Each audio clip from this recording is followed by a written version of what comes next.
Tiens, maintenant que les 13 000 abonnés sont atteints et que je n'ai pas fait de vidéo pour célébrer les 9 000, les 11 000 et les 12 000 et que j'ai le temps, je peux enfin ressortir ce script qui date de 2023. Ah, shit.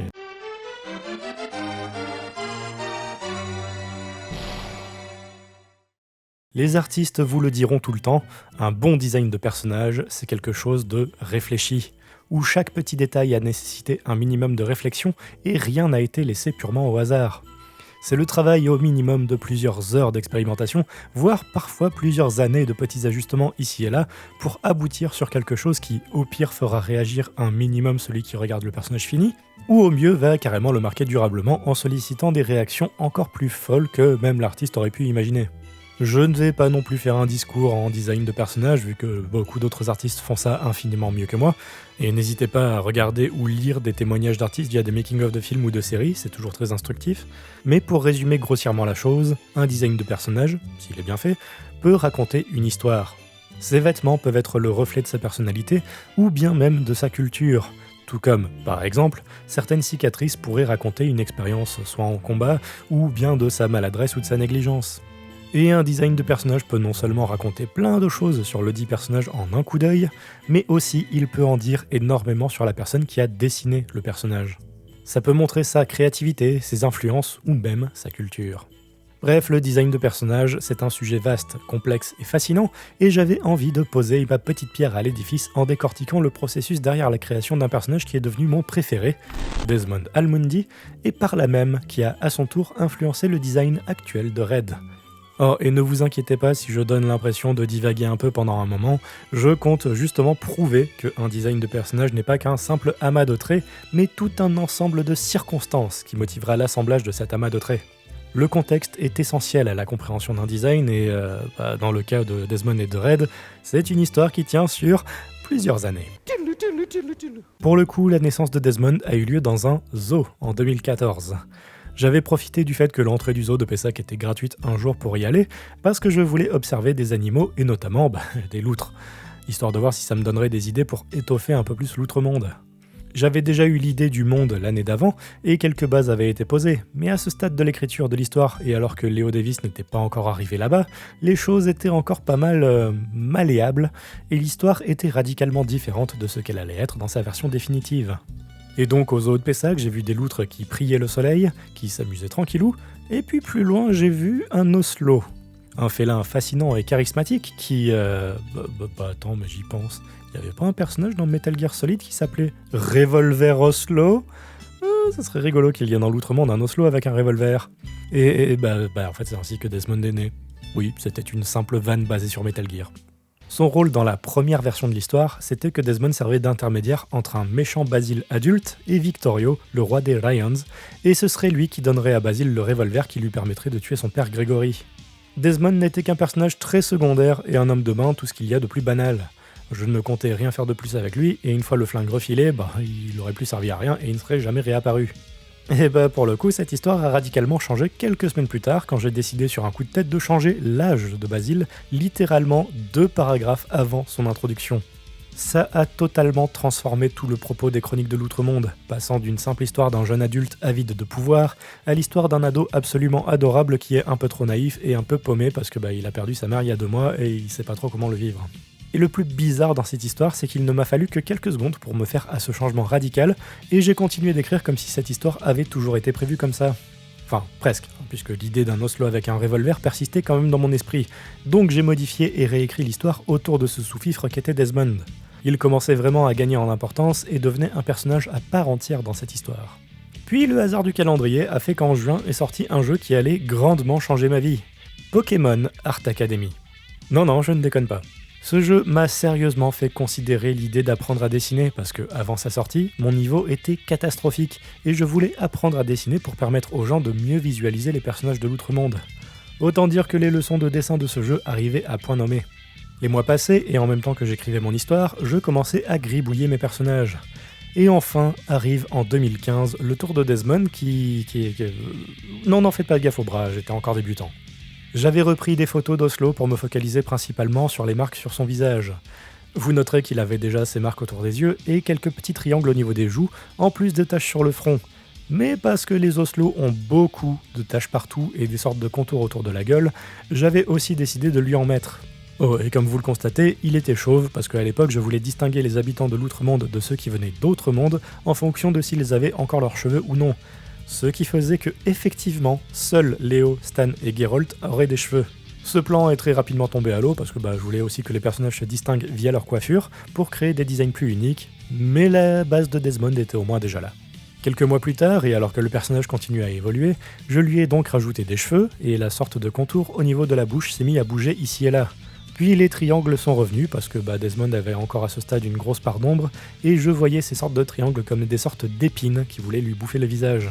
Son veston a aussi gagné en détail, avec un motif de rose et de ronces qui vont inspirer un des premiers gros cauchemars de Léo dans l'Outre-Monde, qui implique Desmond, des ronces et un meurtre assez sordide. Au fil des années, ce veston a d'ailleurs gagné en symbolisme, avec notamment toutes les épines qui se redirigent vers son cœur, comme si elles essayaient de l'atteindre pour tenter de l'achever. Puis en 2017, un changement majeur a eu lieu. Alors que je le dessinais sans vêtements pour mieux l'habiller avec différentes tenues, j'ai balancé en vannant que c'était une bonne chose que Desmond ne tomberait jamais la chemise, parce que les animateurs me haïraient. J'ai continué de le dessiner avec des marques autour de la bouche, mais un peu plus tard, et probablement suite à la rencontre avec quelques artistes, j'ai compris un truc vraiment essentiel. Il fallait que je simplifie un peu plus son design si je comptais faire de l'Outre-Monde une série animée, car plus un personnage est détaillé, plus chiant il est à animer. Et le truc, c'est que Desmond était déjà devenu en 2017 un de mes personnages préférés, au point notamment que j'ai réduit de manière significative le nombre de taches au niveau du cou et je l'ai ramené à 3 de chaque côté, en référence aussi aux quelques grains de beauté alignés que j'ai dans mon cou. Je savais que Desmond reviendrait régulièrement, et donc le jour de son anniversaire, qui coïncide avec le mien bizarrement, j'ai décidé de laisser tomber les traits autour de la bouche, lui donnant son design quasi définitif. La dernière chose à régler concernait les cheveux. Pendant longtemps, ils ressemblaient un peu trop à ceux de Léo, ce qui faisait que ça ne le distinguait pas des masses de mon renard. Mais lorsque l'artiste Lynn a dessiné le perso à sa sauce, j'ai remarqué qu'elle lui avait fait des cheveux bouffants et tombant un peu en boucle, ce qui lui allait à merveille. En 2018, j'ai donc fait plusieurs itérations pour lui donner ce côté un peu plus rond et rigolo. Et en plus, avec des cheveux pareils, ça lui permettait d'être potentiellement plus expressif et de faire un petit effet à la Ghibli lorsqu'il serait embarrassé, ce qui était juste parfait vu qu'il a souvent tendance à rougir ou être victime de ses émotions. Et depuis, le design n'a pas vraiment bougé. Pour le reste du corps, plutôt que de partir sur des tâches qui auraient été hyper reloues à animer, je suis parti sur un nombre assez restreint de grosses rayures, histoire de...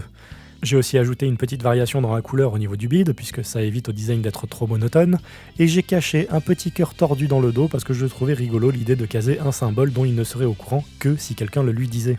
Bref, il m'aura fallu environ 3 à 4 ans pour passer de ça à ça, et je suis vraiment content de voir à quel point il a évolué au fil du temps. Quant à Red, comme vous le savez peut-être, Red est à la base un tanuki qui a oublié qu'il en est un, et qui peut changer de forme un peu au pif. Je ne vais pas vous faire l'inventaire de tous ces designs, mais il y en a 2 qui sont vraiment plus importants que le reste. Le premier, c'était le lion, que j'avais choisi à la base parce que c'est mon signe astrologique et que les lions sont cool.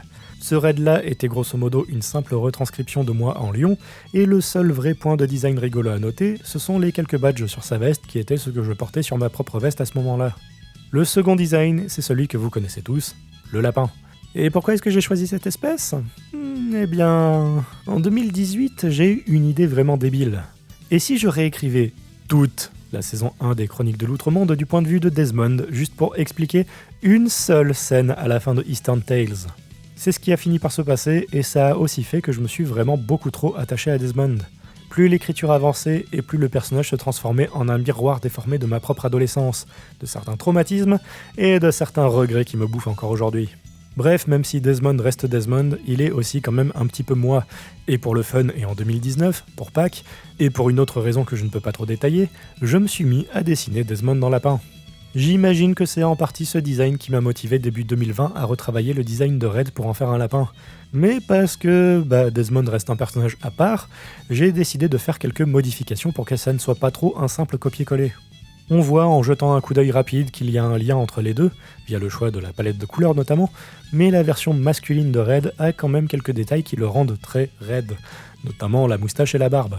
Pour conserver le lien avec Desmond, les 2 triangles sont toujours là, mais ils ont été déplacés sur les oreilles plutôt que sur les joues. Je voulais aussi des marques au niveau des yeux, non pas spécifiquement pour me raccrocher à Desmond, mais plutôt parce que j'ai des cernes absolument monstrueuses au point que Gaara deviendrait jaloux si je décidais de les assombrir un peu plus.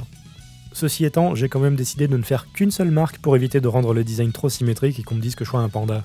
Ensuite, et ceux qui étaient abonnés à la chaîne à l'époque de la V2 de Red Lapin s'en souviendront, mais comme Desmond, Red portait un veston. C'était limite une sorte de cosplay au rabais, mais avec un nœud pape pour que ce soit pas trop flagrant. Mais je suis rapidement revenu aux chemises à motifs parce que c'est un truc que j'adore porter quand je vais à des événements du style Bordeaux Geek Festival ou Animasia. Et puis est enfin arrivé le design que j'ai commandé à Psychoyote, qui avait vraiment réussi à rendre honneur à mes cheveux un petit peu fous, en plus de donner un sacré coup de peps à son design.